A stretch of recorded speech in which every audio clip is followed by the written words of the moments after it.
Hello, my name is Daryl, and welcome to the wonderful world of the Svengali deck. Oh man, are you in for some fun. The Svengali deck is a wonderful trick pack of cards. It looks like a regular deck, but there are many, many wonderful things that you can do with it, and I'd like to show you some of those right about now. Now, I'm not going to show you every possible thing that can be done, but I am going to show you some of the very, very best tricks you can do, starting with this. First thing I'd like to do is to show you that it looks like a regular pack. Well, you don't say this in your patter. You actually tell the audience, say, look, it's a pack of cards, all different on the front side, all the same on the back side. In fact, I'll give them a few random cuts, a couple of quick shuffles just to mix them up. And I'm going to take out my very favorite card. Okay? I have a personal favorite, and I keep it in the pack. Let's see if I can find it. It's that one. It's okay if you see it. It's not a big secret. Most people know that I really like the Queen of Spades. That's my favorite card for safekeeping. I'll put it under the card box, okay? Now you're going to have a card selected from the deck. Any one of the 51 remaining cards can be selected, but just to be fair, I'm going to merely cascade through the pack, have a spectator call out the word stop. Anytime, whatever card happens to be there will be the selection. You ready? Just call out the word stop. They say stop. Whatever card is there we'll use, in this case the 2 of diamonds. Watch closely. The 2 of diamonds is lost in the pack. In fact, I'll give the deck a few random cuts so that even now I don't know where it is. The mystery is this. A snap of the finger, one card vanishes from the deck, and it should be the card you selected. Look closely, see if you can find it. You didn't pick the Jack of Clubs, did you? No. How about the 5 of Hearts? No. 2 of Clubs, Queen, 8. If you look very closely, you'll find the card you selected is actually gone from the deck. And interestingly enough, the top card is the Queen of Spades. That's the card I put under the card box before we started. That raises a question. If this card is that card, this card must be something else. What was your card?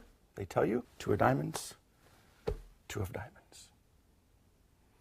Once you have the selected card located, you could very simply cut it into the deck. You could shuffle it into the pack so it looks like it's hopelessly lost. The spectator could give the deck a simple straight cut. Wherever they cut to, you snap your fingers. That will be the card they selected. In this case, of course, the 2 of diamonds. Now, you might think that's a lot of manipulation, so maybe I'll do it again. But this time, no manipulations whatsoever. There's the card in the deck. You cover it up and you do absolutely nothing. Well, except snap the fingers. What happens is the card rises to the top. Watch the 2 of diamonds. I will lose it into the pack once again, and this time you can give the entire deck to a spectator, and the spectator could cut the cards into 3 or 4 or 5 packets, face down like this. Then you say, select any one of the packets, whichever one you select is going to be the packet we're going to use.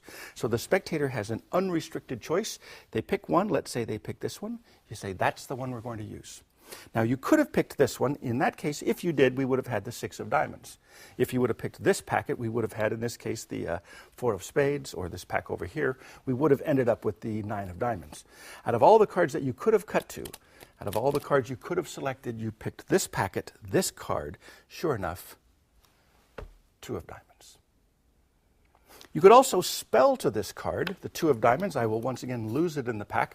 You can spell pretty much anything you want. If you want to spell the spectator's name, you could spell the spectator's name and find their selected card. Let's say their name happens to be Daryl. You would spell it like this, D-A-R-Y-L.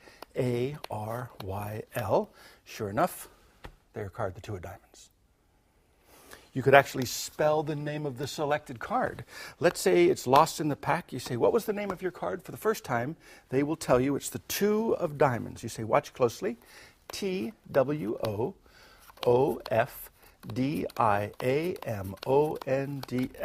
2 of diamonds, and sure enough, there it is, the 2 of diamonds. Here's one of my favorite mysteries. It's called the lie detector trick, where you call the deck a lie detector. You say to the spectator who picked the card, I'm going to ask you several questions about your card. Now, the truth, you could tell the truth or you could lie. It's entirely up to you. So the spectator sometimes will decide to tell the truth. Sometimes they'll decide to lie. So you cut the deck. You say, first of all, was the card you selected red or black? Now, let's say they decide to lie and they say, it was a black card. I'll say, fine. B-L-A-C-K. Now, if your card really was a black card, it must be either clubs or spades. So you decide clubs or spades. Let's say the spectator picks clubs. You spell C-L-U-B-S. One final question, and that is, what is the actual value of your card? Was it an ace? Was it a 9? A king? It's entirely up to you. And once again, you can lie or you can tell the truth. So the spectator says, it was a king. Then you can even ask, would you like me to spell the name king, or do you want me to count 13, which is the value of king? It's entirely up to the spectator. Let's say they decide they want you to spell it. K-I-N-G. So out of all of these questions, remember, they could lie, they could tell the truth anytime they want. You deal down until you arrive at the final card. And now for the first time you say, tell the truth. What was your card? They'll tell you it was the 2 of diamonds, and sure enough, the 2 of diamonds. Any questions? Oh, that's just the tip of the iceberg. There are so many other tricks you can do. Here's another example. Let's say you shuffle the cards like this. Look at that. That is definitely a well-shuffled pack. Give the deck a cut. The spectator could name absolutely any number from 1 to 52. You can count down to that number and find their card. Let's say they picked the number 13. Watch closely. Every card comes off the top. 1, 2, 3, 4, 5, 6, 7, 8, 9, 10, 11, 12, 13. Sure enough, the 2 of diamonds. Even if you don't want to count down to the card, let's say instead you'd much rather just spread the cards face down on the table. It'll still work. Just spread them face down. You can say it's psychic vibrations that make this happen. Get the spectator's wrist and you say, very slowly move your hand across the top of the spread. Anytime you want, take your index finger and place it on the back of any card. And so let's say they pick this one. It doesn't make any difference what card they touch. You say slide it forward, keep your finger on it. If you would have gone 1 card further, you would have had the 4 of spades. If you would have gone 1 card above, you would have had the queen of clubs, but you didn't pick those. You picked that one. What was your card? They'll tell you the 2 of diamonds. Sure enough, the 2 of diamonds. It works every single time. So this is just a small sampling of some of the tricks you could do with a Svengali deck. Eventually, you'll bring this trick to a conclusion or your routine to a finish. Here's the way I like to do that. I give a false explanation. I explain to them that although it appears to be just a regular deck, they look like they're all here, they're all different, they're well mixed. Actually, this is a very special, tricky pack, and you have to buy these cards at a magic store. Now, it consists of 2 halves. This half is an actual regular half of cards. It's all different, all mixed up, very well shuffled. I will identify this half, the different cards, by turning 1 card face up. The other half, these are all the same. Every card is exactly the same, and this is the card that will be selected. Of course, they have to pick the 2 of diamonds because they're all 2 of diamonds. I will identify this half by turning that card face up. A very strange thing, though, is if you take the different card from here, put it with the cards that are the same, take one of these cards, put it over here with the cards that are different, all you have to do now is snap the fingers, and a very amazing thing happens. Right here now, if you look closely, you'll see all of these cards turn into the 2s of diamonds, and over here, all of these cards become different cards. And that's basically how it's done. Now, if you take the different cards and the regular cards, and you mix them all in together, what happens now is we have half the deck is different, half the deck is all the same. That means anytime you'd like, you can show the pack as if they are all completely different and ordinary. And in the same way, you cut the deck at a random location, snap your fingers, and you can once again show the deck. But this time, they are all 100% identical. And that's all there is to the Svengali deck.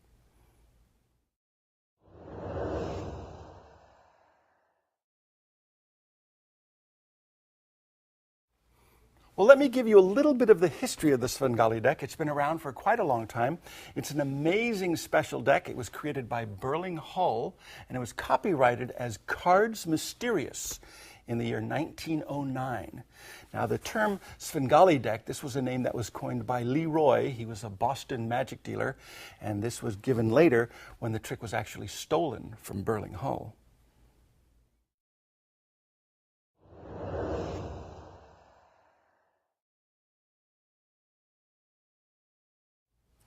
Now, how the deck works is very, very cool. I love this trick deck. There are 2 principles at work here. One is half the cards are identical. The other half of the deck are in different cards. And I'll show you what I mean. In this case, the force cards, or the identical cards, are the 10 of spades. So there's a 10 of spades, then there's an indifferent card. another 10 of spades, another indifferent card. So every other card, they alternate. Force card, indifferent card, force card, indifferent card, all the way through the entire pack. So there are 26 pairs of cards. Each pair consists of one force card and one indifferent card. Now, there's one more thing that's very important to understand about this deck, and that is all of the force cards, remember in this case the 10 of spades, have been cut short. They're called short cards. If you look very closely, you will see the card behind each pair. The indifferent card is regular sized, but the force card itself has been cut a little bit short. Now, this particular deck, the cut has been grossly exaggerated, just so that you can see. Another thing I've done to make it a little bit easier to follow is all of the force cards with this demonstration deck, they have big black X's on the back. Now, I'm telling you this in advance. All of the force cards are going to have big X's on the back, only for explanation purposes. I don't want anyone to go back to their magic shop and tell the dealer, hey, what a jip, my Svengali deck doesn't have big black X's on the backs of the force cards. It's not supposed to. I'm just trying to make it very, very easy to see exactly how this trick is done. So every force card has the X. Those are the short cards. Every indifferent card is a regular sized card that doesn't have the X. Now, what happens if the cards are alternating, short card, long card, short card, long card, what happens is when you riffle through them, they are going to fall off the tip of your thumb in pairs, 2 by 2. So the first card, or the first pair of cards that falls by, is one indifferent card, one force card. Another indifferent card, another force card, all the way through. Now, if the spectators look here, they will see nothing but the indifferent cards. They are seeing the long card of each pair. That's all they can see, the long card of each pair. On the other hand, if you turn the cards face upwards, cut the deck, you have to cut with a short card on the face. You can't help it.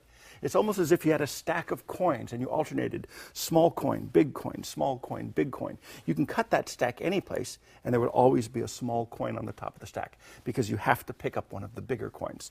The same thing here. I can cut this as many times as I'd like. There will always be a force card on the face of each packet. Okay? You can't help it. Now, what happens is this. If you have the cards face upwards, especially if they're squared up at one end, and if they're squared up at the bottom end, that means the top end, the opposite end, is going to have the high card, the low card, the high card, the low card. That's what you want. Now you flip through them, and they're going by two at a time, 2 by 2, except this time the face card of each pair shows, and it hides the regular card behind it. You see? So now it looks like they are all exactly identical if you do it this way. If you hold them face down and flip through them, they look like they are all completely different. This reminds me of when I was a little boy. This is the very first trick deck I had ever seen in my life. This is the deck that got me started in magic. And I remember being up in my room. I would hold the deck like this. I would riffle with my finger, and I would see all the cards are the same. I'd riffle them the other way. They were all different. So one way they're all the same, one way they're all different. And I would do that for hours, and I thought, this is great. Let me show you a few different techniques that you can use. First of all, you're going to need to know how to show the cards as all different. Easy enough. You could just riffle them like this. Oh, if you're going to show the cards as different, by the way, it's a good idea to have a different card on the face. In fact, it's a good idea, generally speaking, to always have the force card on the top and the indifferent card on the bottom.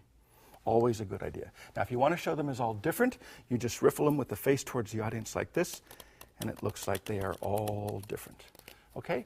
Another thing you could do is you can drop small packets and show every once in a while. You say, oh, here's a deck with 5s of diamonds, 6 of clubs, jacks of hearts. Another thing that's kind of nice is to dribble the cards, but dribble them with the faces towards the audience like this, so the audience could sort of see underneath the dribbling cards. That gives a nice illusion. If you want to make the selected card vanish, a good way to do that is the same way. You get the card up on the top, you riffle through them one at a time. Just do it very slowly. Very slowly. So it looks like you're showing the cards one at a time. Actually, you're showing the cards 2 at a time.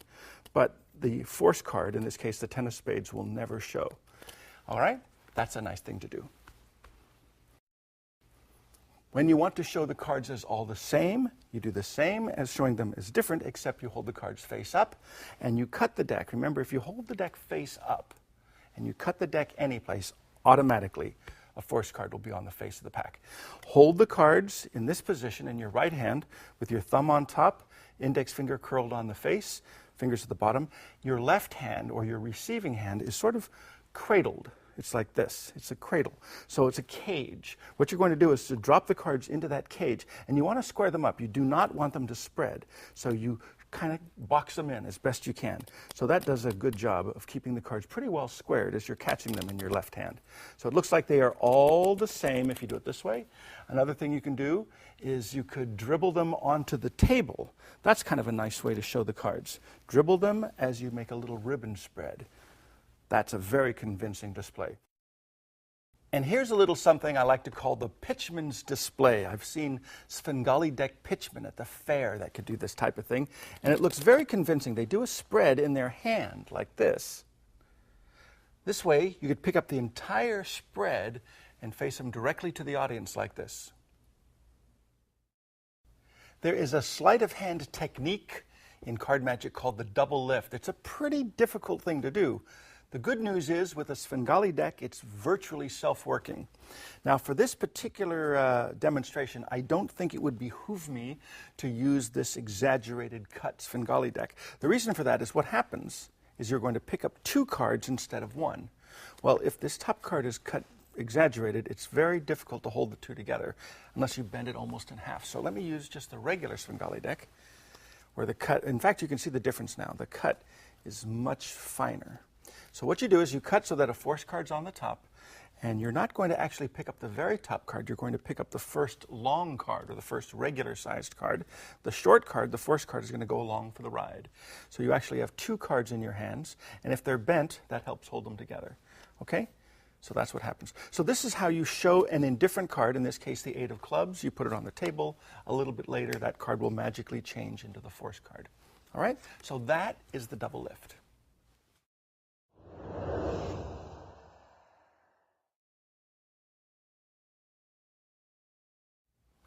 Mixing the deck.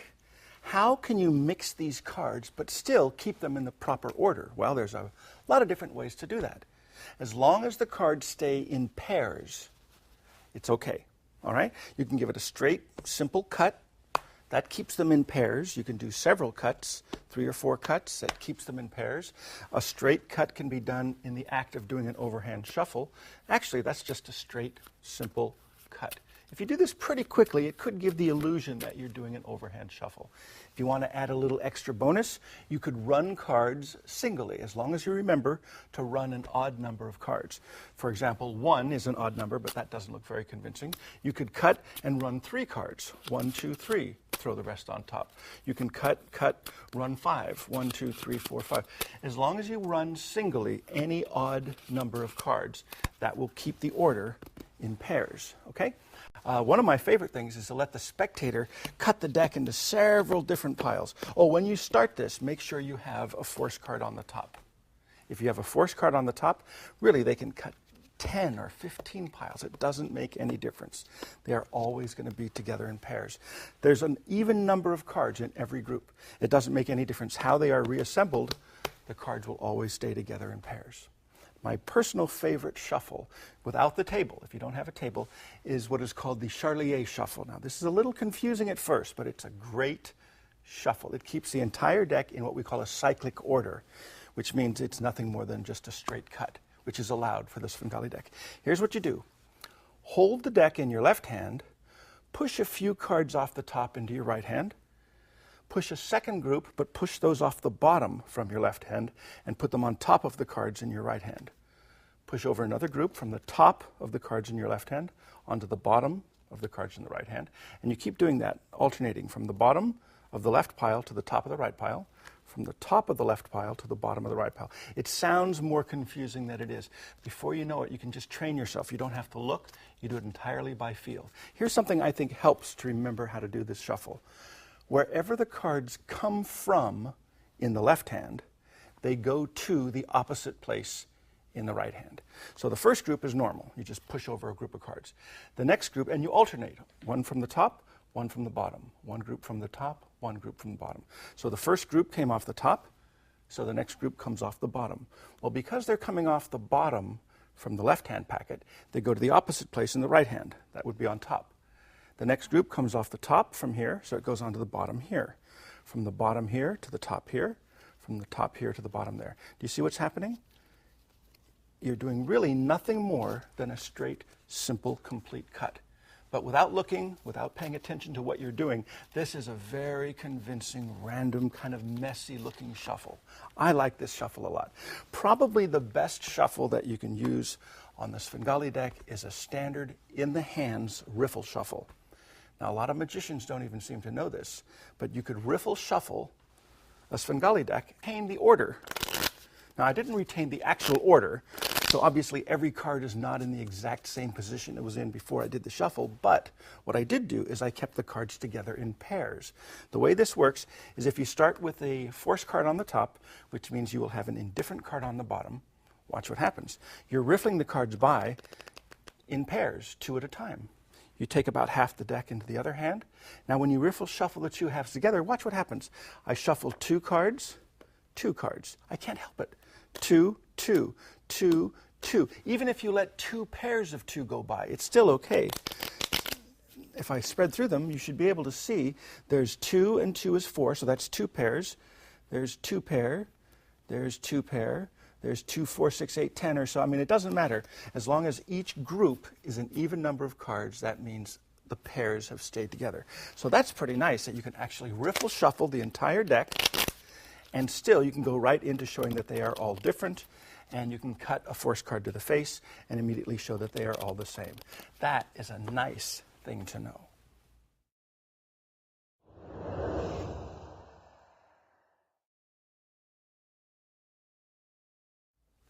Forcing a card. That is what the Svengali deck is all about. This is basically a forcing deck. It's a special deck, and you use it to force a card on a spectator. Many different ways to force the card. The easiest way is like this. Hold the deck face down in your hand, riffle the front end towards the spectator, and just say, anytime you'd like, just stab your finger into the pack. Wherever the spectator stabs their finger into the pack, the card underneath their finger will automatically be a force card. You can't help it, because when the cards are being riffled off the fingers, remember they're going off 2 cards at a time. So the top card of every pair is going to be the force card. Now, to me, that's a little bit crude to have somebody just stick their finger into the deck. I don't think it's my personal favorite, but it certainly works. It's certainly easy enough to do. Probably a nicer way is to just put the deck on the table and say to the spectator, cut the deck any place you'd like. Wherever they cut, they will cut to a force card. To me, that seems a lot more fair. Cut the deck any place you'd like. Wherever they cut, they take the card. That's the force card. Now, one small problem with this. If you put the deck down on the table and you say cut the deck anywhere you'd like, it's possible that the spectator might cut the deck by the sides. If they do that, you have a 50-50 chance that they'll get a force card, but that also means you have a 50-50 chance of not getting the force card. In fact, I'm trying to not get one this time. Because remember, the cards are not cut short by the sides. They're cut short by the ends. So what I would do to prevent this is I would put the deck down on the table. Casually, I would have my hands here. And that's my way of saying, don't grab the deck by the sides. It's a lot easier for the spectator to grab the deck by the ends. So if your hands are here, you say, cut the deck any place you'd like. They pretty much have to cut by the ends. And of course, that way, they're sure to get a force card. Here's a nice force, very nice force. Cascade them from hand to hand, or that's called the dribble. Dribbling the cards from hand to hand. It makes no difference where the spectator says stop. They will get a force card. Because just like this sticking your finger into the pack, they're going down 2 at a time, and the top card of each packet is always going to be a force card. So that, to me, is a very convincing way of having a card selected. But probably the most convincing method of all is the face-down spread. Now, it's not a spread like this, so don't do just a straight ribbon spread. You've got to do a little something you might want to call the dribble spread. And that's where you're dribbling the cards, so they're going down 2 at a time, but you're doing a spread at the same time. So it's a dribble spread. That means the top card of every pair of cards that's on the table will be a force card. The nice thing about this, you can step aside and you say, look, touch the back of any one of the cards. You might even lie and say, touch the back of any one of the 52 cards. That's up to you. But when the spectator touches the back of a card with their fingertips, say, keep your finger on it. Don't let me move the finger out of the way. I'm going to move everything else away. Slide that card towards yourself, take a look at it, and of course it will be a force card.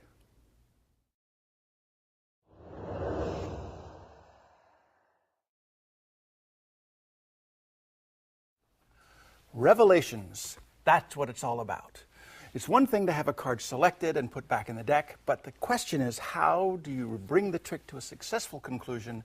Well, that's the revelation. And I'm going to break this down into two humongous groups. One, the magician locates the card, and two, a spectator locates the card.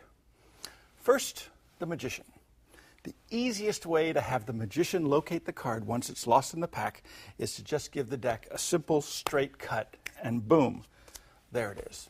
Perfectly simple, perfectly good. If you want to jazz it up a little bit, you could cut the deck or cover the deck with a paper napkin or a cloth napkin, a pocket handkerchief, something like that. That doesn't interfere with your cutting in the slightest. So that's a good, quick way to reveal the card. You can have the card reversed in the deck. Since it's going to be a force card anyway, maybe you could prepare by turning the card second from the bottom face up.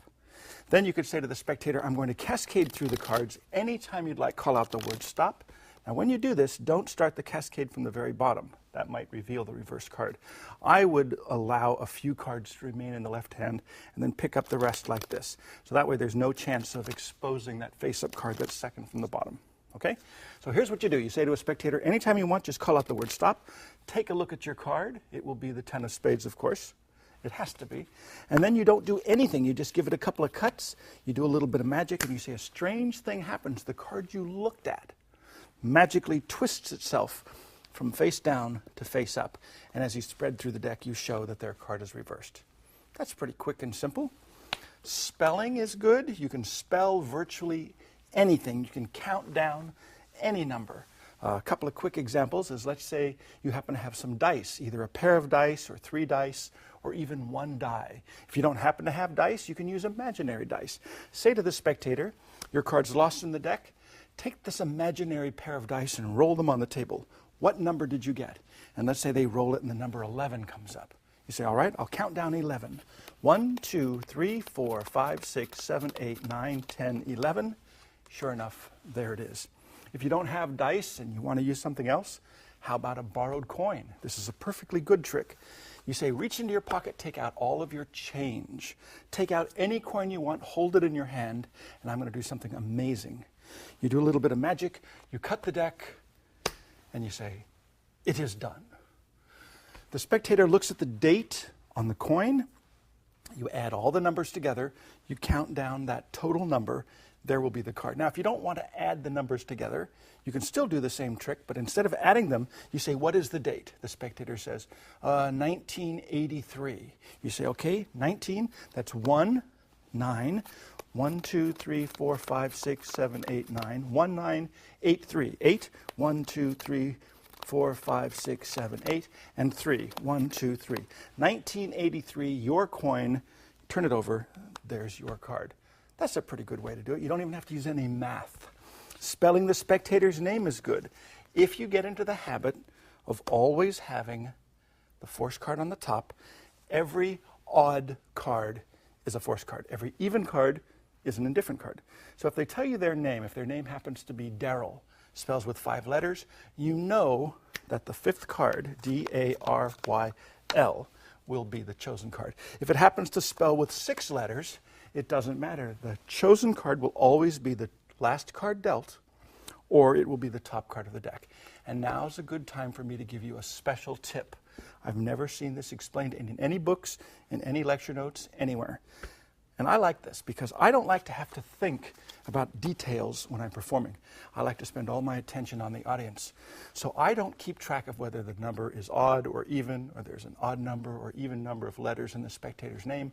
I can just deal as many or as few as I want. In fact, I can even let the spectator randomly call out the word stop. It doesn't matter. What I do is whenever I stop, I square up the cards in my left hand. Whatever's left over, I square them up as well as I can. Index finger at the front. I'm pushing forward. I'm trying to get all of these cards perfectly squared. And then I look at the inner end. If I see that that top card is squared up with the pack, I know that this is a regular sized card, which means the force card is on the table. That's the card I would turn over. If I deal that card down and I square up, I can see, I'm looking right at it, and I can see that this top card is short. It's shorter than the card that's underneath it. So I would know that the chosen card is here. So it's either going to be there, or there, okay? So you could say to a spectator, name any word, name anything. You can spell the spectator's selection. If they say my card was the 10 of spades, no problem. T-E-N-O-F-S-P-A-D-E-S. I'm looking here. I see this is perfectly well squared with the rest of the deck, so this must be the card. That's your finish. Here's a little something that, as far as I know, I came up with this myself. I realized that as long as you can deal any number of cards and find the selection, why not do something like the lie detector trick? For the lie detector trick, the chosen card is on the top, and then, of course, every odd-numbered card is the force card. You ask the spectator to answer some questions. They could either lie or tell the truth all the way through. It makes no difference. First question is, remember the chosen card's the 10 of spades. You say, was your card red or black? If they decide red, you deal R-E-D, 3 cards for the word red. Then you say, if it was red, it must have been hearts or diamonds. They lie again. They say it's hearts, H-E-A-R-T-S. And then they say it was the 9 of hearts. 1, 2, 3, 4, 5, 6, 7, 8, 9. And for the big finish, you say, now for the first time, I actually want you to tell me the truth. What was the actual selection? And they say 10 of spades, and you finish with the 10 of spades. A nice thing about the lie detector trick is you don't have to keep track of anything. In fact, any spelling trick or counting trick, all you have to do is look at the top card and see, is it here or is it the top card of the table packet? That's all you have to do. So in this trick, I could deal as many or as few cards as I want, depending on what answers I get for the lie detector presentation. And when you get to the very end, you just look if the card's here or if it's here. And then you reveal it, and that's the end of the trick.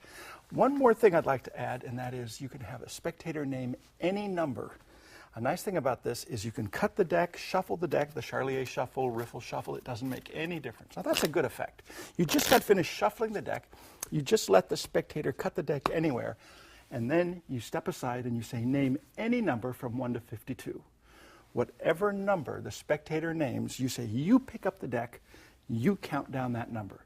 Now, if they name an even number, the spectator picks up the deck and counts down, say 8. 1, 2, 3, 4, 5, 6, 7, 8. Then you say, turn over the top card, and it'll be the top card of the packet in their hand. If they name an odd number, then of course it will be the card at that exact position. So the spectator shuffles the deck, the spectator cuts the deck, the magician doesn't do anything. The spectator names any number, the spectator picks up the deck, the spectator counts down to the chosen number, the spectator turns over the card to find the selection, and you get all the credit. So this conveniently leads us into a whole nother group of effects where the spectator who picked the card or any spectator finds the selection. Once again, if you get into the habit of having a force card on the top, and the easiest way to do that is just to give the deck a random face-down cut, you can allow the spectator to cut the packet into several groups, 5, 6, 7. It doesn't make any difference. Let's just say 5 in this case. And then they freely select any one of the piles. Of course, since there's a force card on top of every pile, it really makes no difference which one they pick. It's always going to work. Let's say they pick that one. Now you can use the double lift. Remember the double lift to show apparently the top card of the cards or the packets they did not select. And it looks like all of these cards are different. Of course, the double lift doesn't look quite so good with the exaggerated cut. But the point is, the one card they did select, the one packet they selected, will be their chosen card. And apparently, the spectator did it all by himself. Here's a nice thing. The dribble force, remember that? The dribble spread? Same idea. You could just dribble spread the entire deck on the table and say to the spectator, your card is lost in the deck. They were shuffled. They were cut. I'm going to see if you have the psychic power to find your own selection. Just close your eyes or open your mind or whatever you want to do. Take your index finger. Go back and forth over the spread of cards until you feel some kind of psychic power urging you to stop above a particular card. Then put your finger on that very card. Well, it doesn't make any difference where they stop. They are going to end up putting their finger on a force card. So I would spread the deck at this point and say, now remember, if you would have gone one card less, you would have had this one. If you would have gone one card further over, you would have had that one. But you put your finger on this card here. For the first time, what was your selection? They'll tell you 10 of spades. Voila, 10 of spades. A spectator stop effect would work very well with this. And here, you don't even have to have them name a number. You can cut the deck, hand the deck to the spectator and say, just deal the cards one at a time, face down onto the table. Anytime you have the psychic urge to stop, just stop dealing. It's entirely up to you. So the spectator's holding the deck. All you have to do in your mind is think, yes, no, yes, no, yes, no, yes, no, yes. If the spectator stops while your mind is saying yes, you know it's the last card they dealt. If the spectator says stop while you're saying no, then you know that the card is the top card of the cards in their hand. So the spectator stops anytime they want, and then you direct them either to turn over the last card they dealt or the top card of the packet in their hand, and apparently the spectator stopped at their own selected card.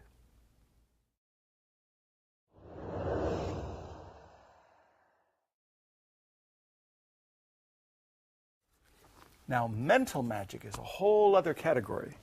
Lots of different things you can do with mental magic. Since it's a force deck, since you know in advance the card that's going to be selected, you might as well make a prediction out of it. If all you did was say, look, here's a deck of cards, they're all different, they're well mixed, I'll give them a quick little shuffle, but before I have you select one, I'm going to make a prediction. So you write the name 10 of spades on either a piece of paper or the back of a business card, or if you really want to be dramatic, you can have an envelope, a sealed envelope before I woke up this morning. Yesterday, last week, I took this envelope and inside I wrote a prediction. I sealed it inside and it's been, kept in security ever since. You put this out on the table, that's your prediction. You show the deck, you shuffle them up, you have the spectator just call out stop at a random point in the deck. And remember you said you could have said stop anywhere in the entire deck. You picked this card, open up my prediction. It says you will select the 10 of spades. Sure enough, you've got the 10 of spades. Hey, how about a Post-it note? You could write your prediction on a Post-it note. Now what this is a piece of paper that's sticky at one end, and what it does is it sticks onto the back of a playing card. So I would write the prediction 10 of spades, and then I would show the deck as all different using this method.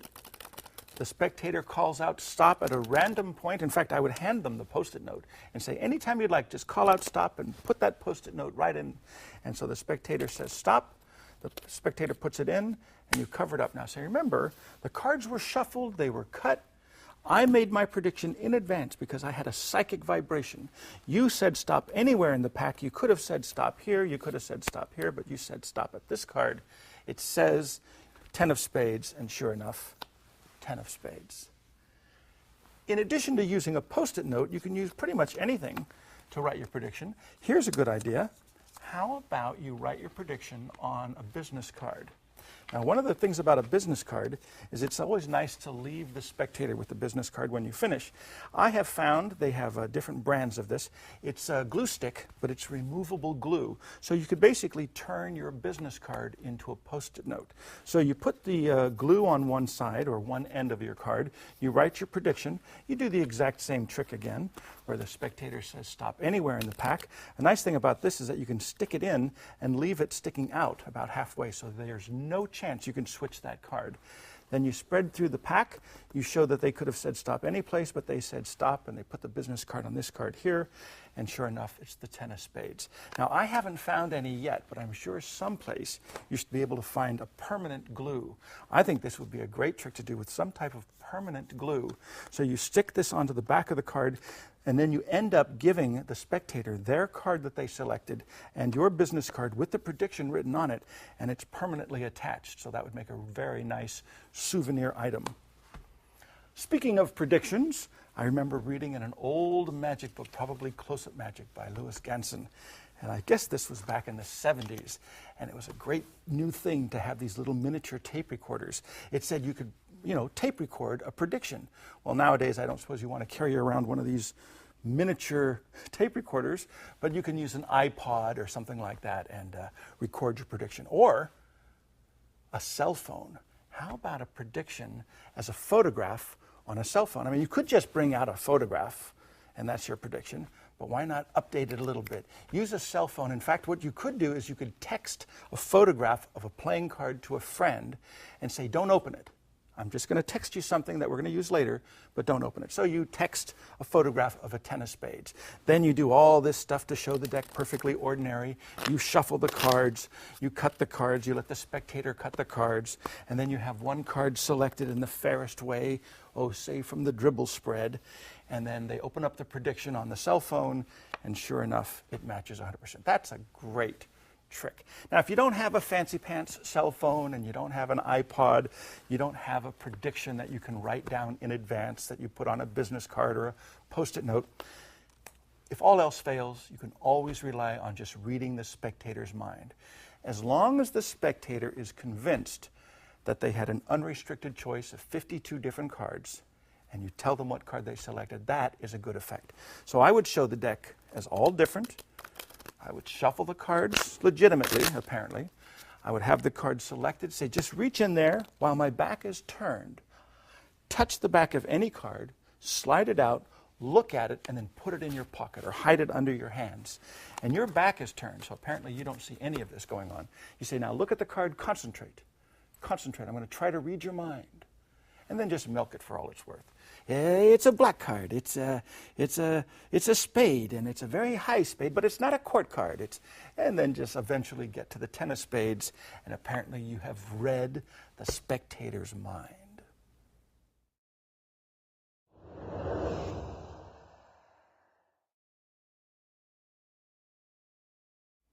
Here's another entire category of effects that you can do with the Svengali deck. You can have the card selected, have it vanish from the deck and appear anywhere you want. I'll give you a few examples. A simple thing is to have it appear inside the card box.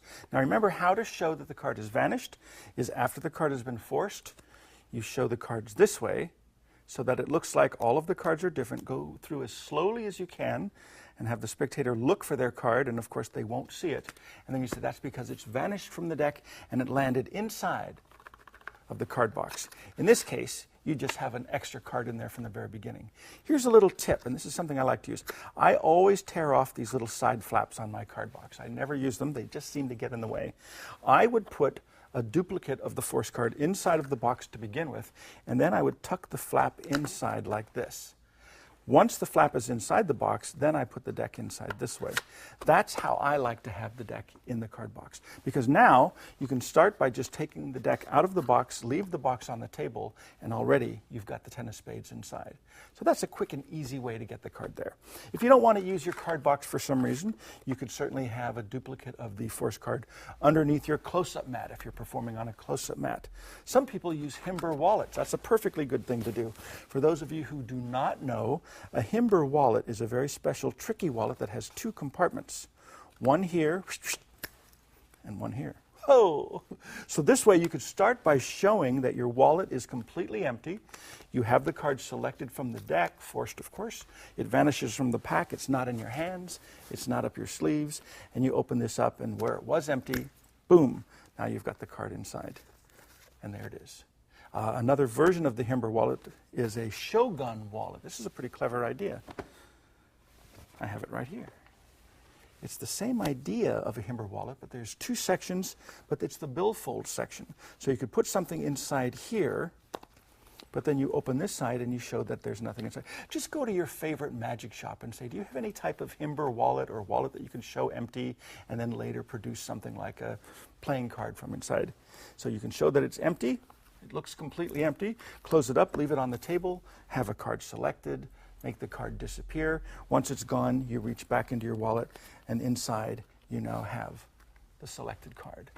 Another idea, there are so many different ideas. In fact, Larry Jennings used to do this with a signed card. But of course, that was Larry Jennings. Very, very talented guy.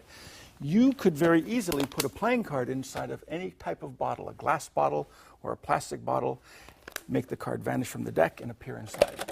And then you can give the spectator to keep as a souvenir.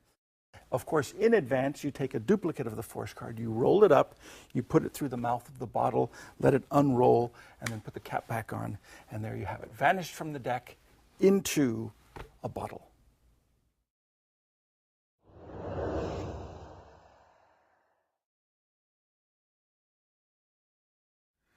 Well, just for fun, let me show you a couple of miscellaneous revelations. This one's a fun one to do. You have the deck all shuffled up. You say, I'm going to turn my head so I can't possibly see what's going on, and have the spectator call out the word stop anytime. Just look at the card and concentrate on that card in your mind. Okay, would you do that for me? I'm going to turn my head. Anytime you'd like, just call out the word stop. The spectator says stop. You say right there. Take a look at the card. Don't forget it. Remember it. Concentrate. Concentrate. In fact, so that you won't forget it, it might be good to say it over and over again in your mind. Say it in your mind only. 10 of spades, 10 of spades, 10 of spades. That way you won't forget. So you've basically read the spectator's mind and made a little gag out of it. Another thing you could do is you can have the card on the forehead. This is always a classic. Once again, the card is selected. It's lost in the deck. You cut, you shuffle. Apparently, the selection is completely lost. You say, concentrate on your card. I will attempt to read your mind. Now, to help read the mind, you put the deck on your head. You say, concentrate on the color. The color is black. Thank you very much. Concentrate now on the suit. The suit is it's spades. Is that correct? Thank you very much. And now the hard part. Concentrate on the exact value. Boy, very difficult. The value. Ooh, sorry, I'm not getting this. It's much more difficult than it appears. Card on the forehead.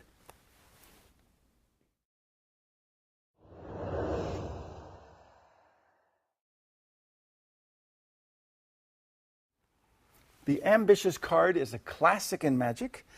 Normally, it's very difficult to do, lots of practice, lots of skill, but with the Svengali deck, it's almost self-working. You have the chosen card, in this case, the 10 of spades. You say, watch, I'll cut that into the middle of the deck. I will do absolutely nothing except snap my fingers. And that card will rise from the middle all the way up to the very top position of the pack. And of course, with the Svengali deck, you could do this over and over again, very, very cleanly. So that's the ambitious card.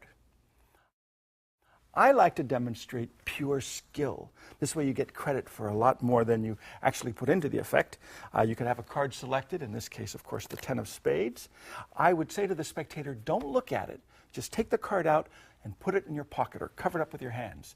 The effect is this. I'm going to look through the remaining 51 cards of the pack, and I'm going to see if I can determine the one card that is missing. I think I got it. I did not notice the 10 of spades. Would you reach into your pocket, pull out the card, let everybody see it? Sure enough, it's the one missing card, the 10 of spades. Here's more pure skill. Have a card selected, put it back into the deck, control it to the top or the bottom, it doesn't matter. You just keep the cards in pairs, as always, and the effect is this. You say, concentrate on your card. I'm going to memorize the order of the entire pack. So apparently you memorize the order of the entire pack. And at this point you can do one of a few different things. You say, tell me the name of your card. I will tell you how far down in the deck your card lies. So they say it was the 10 of spades. And then you could name any number you want. I would name an odd number. For example, 13. 10 of spades, 13. Watch. 1, 2, 3, 4, 5, 6, 7, 8, 9, 10, 11, 12, 13. Proof positive that you must have memorized the order of the entire deck. Now, if you don't want to count down 13 cards, you could just as easily do this. Say, concentrate. What was your card? 10 of spades. That's 22 from the top. So I cut exactly 21 cards. The 22nd card would be here. So not only did you know their chosen card was 22 from the top, but you were able, with skill, to cut exactly 21 cards in order to find the 22nd card. You could do this with your eyes closed, and this is always a nice bit. You shuffle the cards. You say, okay, before I close my eyes, I have to memorize the order of the pack. Do that as if you've memorized the order of the pack. Turn the deck face up. Say, what was the name of your card? Close your eyes. Turn your head. They say 10 of spades. You say, let's see, 10 of spades. I believe that's 29 cards from the face of the deck. So if I cut exactly 28 cards, I believe your card should be the 29th card. Did I get it? And of course, you get it every time. Now for this trick, you use the card box. Remember the card box. At the very beginning, you say, I'm going to take out my favorite card. All you do really is you look through the deck yourself. Don't let the audience see, but towards yourself, and you find any good contrasting card to your force card. With this deck, the force card's the 10 of spades. So I would like to find a red court card. That's a very good contrast. So what you do is you cut the red court card so that it's second from the top. So I would cut the deck at this point, turn the deck face down, and say, my favorite card is the Jack of Hearts. So that was the double lift. You put this down, you cover it up with the box. So everybody in the audience believes that that is the Jack of Hearts, and it's under the card box. Now you have a card selected. Of course, they will pick the 10 of spades. You have it lost in the deck. I do a few random cuts just to give the illusion that I have no idea where the card is. And then you say you'll make the card vanish. And here, very slowly, you go through the pack, hopefully one card at a time, but it's actually going by two at a time. So it looks to the spectator as if the card they selected has now vanished from the deck, and the very last card you show, in this case the Jack of Hearts, is apparently the card you put there. For the big finish, you have a nice transposition effect. You turn this over, and there's their selection. Speaking of transpositions, this is a good way to do the false explanation. Now, the false explanation is I tell the audience, this is not a regular deck. It looks like a regular deck, but actually it's a very special, tricky deck, and it's made up of two parts. Now, here you turn the deck face up. You cut as close to half as you could get. Put half the cards here, half the cards here. Now, one half will have a force card on top. That will be the force half. The other half will have an indifferent card on top. You show these cards, the indifferent cards, as if they are all different. You say, in fact, half of the deck consists of just regular, ordinary cards. These are the regular, ordinary cards. I'll leave that face up. The other half, with the force card on the face, you show as if these are all tens of spades. So it looks like half the deck is ordinary, half the deck, they're all the same. Then you mark off that position by leaving one face up. Now, the interesting thing is you say, if I switch these two leader cards, if I put this card over here with the different cards, and I put this different card over here with the identical cards, all I have to do is snap my fingers, and a very strange thing happens. Apparently, the entire packets will transpose. So now you turn this face up, and you can show that all of these now are the same. They're all 10 of spades, and over here you can show that all of these cards are completely different. Now, I do this as my fake explanation. Then I say, and if I put these two packets together, mix them all in like this. Now you do the Charlier shuffle, and then you do a final cut. You say what that does is it mixes all those identical cards with all the cards that are different. So now anytime I want, I can show the entire pack as if they are all completely different. And anytime I'd like, I can show all of the cards as if they are all exactly the same card. And it's a nice way to finish the Svengali deck.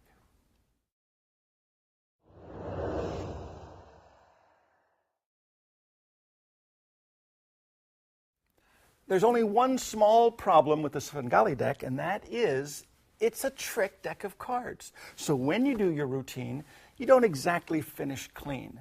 Well, I like to finish clean, so I would highly recommend that you keep in your pocket an ordinary deck, just a perfectly ordinary matching deck like that. Now, if you want to use a subtlety, you can also have this in a box.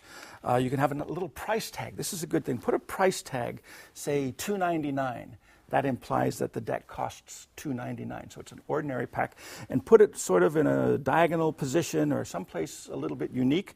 And on your regular deck, you have a matching price tag as you have on your Svengali deck. So when you finish the trick, you put the cards back in the box, you put them in your pocket, and then a little bit later on, you might want to take out the regular deck and do a trick or two as if it's the same pack. So that way, if the spectator wants to examine them, they can. If you want to do a switch in the middle of your routine, that's easy enough to do. In your back pocket, just have a regular matching deck and have the force card on the top of the deck. So I would have a regular deck of cards in my back pocket with the 10 of spades on top. Have somebody pick the card from the force deck, put the deck behind your back, and actually put the Svengali deck in one pocket. As you're behind your back, you say, well, I'm having trouble. It's very, very difficult. It takes many years of practice. Just switch decks behind your back and say, I think I've got it. I think I brought it up to the top. What was your card? 10 of spades. You turn over the 10 of spades. It's not the greatest effect in the world, but in doing it, you've secretly switched in an ordinary deck, and that's always a nice position to be in.